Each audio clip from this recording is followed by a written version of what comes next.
Assalamualaikum warahmatullahi wabarakatuh. Kami dari kelompok 4 ingin mempresentasikan tentang laporan peran Google Chrome dalam sistem akses informasi berbasis internet. Dengan saya, Nur Rahmatia, dengan NIM 255233131. Next. Latar belakang. Perkembangan teknologi internet yang pesat menjadikan internet tidak hanya sebagai sumber informasi, tetapi juga sebagai ruang kerja digital yang kompleks.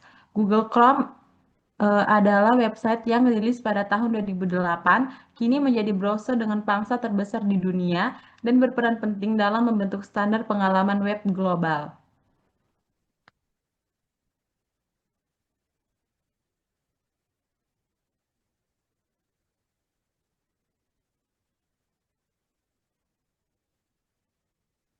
Aku lagi, Bagian Hafiz.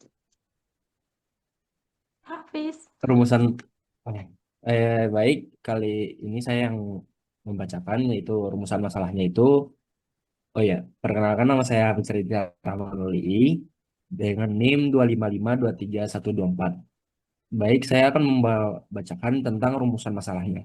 Yang pertama itu, bagaimana spesifikasi minimum yang dibutuhkan untuk menjalankan Google Chrome. Yang kedua, apa sajakah perubahan yang dan inovasi dari Google Chrome selama 3 tahun terakhir. Ketiga itu, apa sajakah manfaat, kegunaan, maupun kekurangan dan kelebihan yang dimiliki oleh Google Chrome. Keempat itu, bagaimana etika dan sudut pandang dalam menggunakan Google Chrome. Kelima, bagaimanakah penggunaan fitur-fitur yang terdapat dalam Google Chrome. Next. Tujuan. Penulisan laporan bertujuan memenuhi tugas mata kuliah Fundamental Informatika, serta menambah wawasan tentang Google Chrome dan penggunaan internet secara bijak agar tidak menimbulkan dampak negatif di masa depan. Selanjutnya itu spesifikasi Google Chrome. Google Chrome adalah browser lintas platform yang dikembangkan Google sejak 2008 dan kini tersedia di berbagai sistem operasi. Untuk menjalankannya secara optimal, dibutuhkan sistem operasi terbaru, prosesor yang mendukung SSE 3, serta RAM dan penyimpanan minimal 4 GB. Oke, jadi perkenalkan, nama saya Nabil Fareli dengan NIM 255233145. Saya akan menjelaskan tentang perkembangan Google Chrome selama 3 tahun terakhir.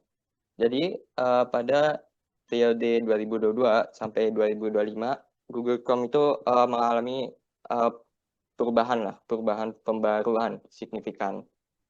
Yang pertama itu ada meliputi desain logo baru, sampai yang terakhir itu integrasi kecerdasan buatan atau AI. Jadi saya akan jelasin satu persatu dulu, dimulai dari tahun 2022. Jadi di tahun 2022 itu ada update terbaru, yaitu desain logo Google Chrome itu beda. Jadi di tahun sebelumnya itu dia bentuknya itu nggak ada bayangannya gitu. Terus di tahun 2022 setelahnya baru di update bentuk ikonnya. Jadi bentuk ikonnya itu dibuat benar-benar clear gitu. Terus selain itu juga ada namanya fitur penghemat memori dan energi. Itu itu sangat berguna sekali ya untuk Google Chrome. Misal untuk laptop gitu, itu sangat berguna lah intinya.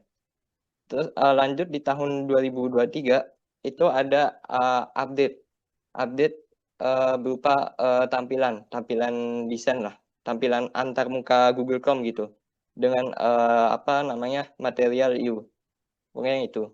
Terus juga ada peningkatan keamanan dan privasi, serta penerapan kebijakan privacy sandbox. Jadi intinya di tahun 2023 Google Chrome juga itulah lagi fokusin buat keamanan. Jadi benar-benar fokus lah intinya. Terus di tahun 2024, nah barulah AI ini masuk secara perlahan gitu loh. Jadi tahun 2024 juga mengintegrasikan fitur-fitur dengan AI. Jadi mulai diperkenalkan lah AI itu. Padahal sebelumnya belum ada itu, masih basic lah yang tahun 2024. Terus selain itu juga ada fitur Smart-nya. Fitur Smart-nya juga lebih apa namanya, lebih update lah, lebih canggih gitu. Terus ada privacy yang lebih baik dengan safety check gitu. Terus di tahun terakhir, di tahun 2025 itu fokus AI itu udah makin mendalam gitu. Maksudnya itu apa namanya kayak Google Gemini, Gemini itu udah mulai masuk di Google Chrome. Intinya udah makin matang lah. Terus juga ada pembatasan versi, pembatasan dukungan untuk apa namanya OS lama itu loh, OS lama Android. Jadi benar-benar dibatasin. Terus juga ada apa baru integrasi ke iOS. Jadi intinya itu tahun 2025 itu ada masuk ke sistem Windows dulu ke Android terus baru ke iOS. iOS-nya itu takriran gitu. Oke, next. Cara menggunakan Google Chrome. Nah, penggunaan Google Chrome meliputi proses pengunduhan dan instalasi. Jadi misal kalau nggak ada bisa diinstal dulu untuk apa OS-nya Windows atau iOS tuh bisa diinstal Google-nya, terus baru masuk ke akun Google, login gitu. Terus baru bisa misal apa kalian mau custom pengaturan desainnya itu bisa di setting-setting dulu lah. Terus baru ada namanya ekstensi. Ekstensi itu semacam buat apa namanya? Apa ya namanya itu? Fitur tambahan lah. Intinya guna itu fitur tambahan. Serta pemanfaatan fitur-fitur seperti manajemen tab, mode penyamaran, mode incognito namanya, terus dan AI untuk mendukung aktivitas belajar dan kerja. Oke. Itu cara menggunakan Google Chrome-nya. Nah, di sini langsung masuk ke kegunaan, manfaat, kelebihan, dan kekurangan Google Chrome. Jadi, Google Chrome berfungsi sebagai alat akses internet, produktivitas, dan pengembang web. Itu kegunaannya.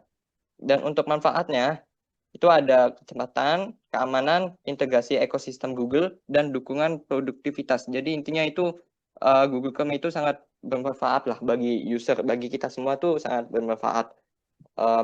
Dengan adanya akses internet kita juga bisa apa produktivitas gitu. Kita misal apa namanya mau belajar dari Google gitu, kita mau belajar dari AI, mau apa namanya marketplace jual beli di Google itu sangat berguna intinya.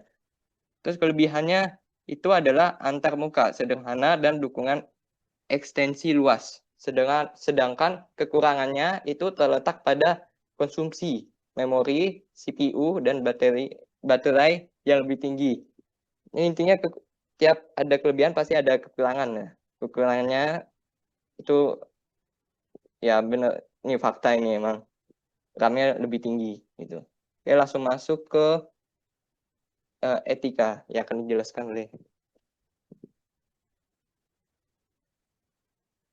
baiknya.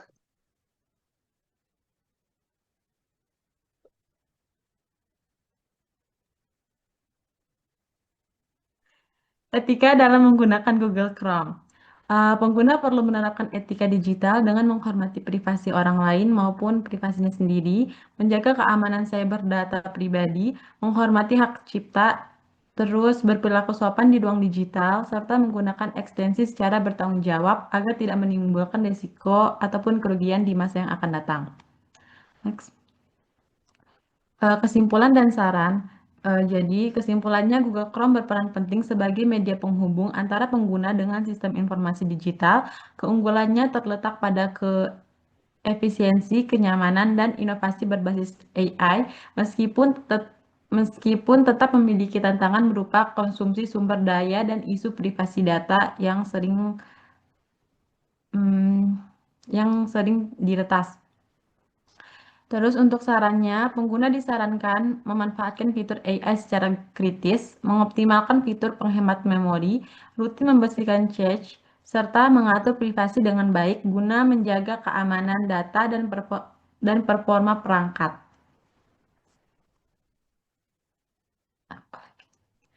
Terima kasih. Sekian dari kami. Wassalamualaikum warahmatullahi wabarakatuh. Terima kasih.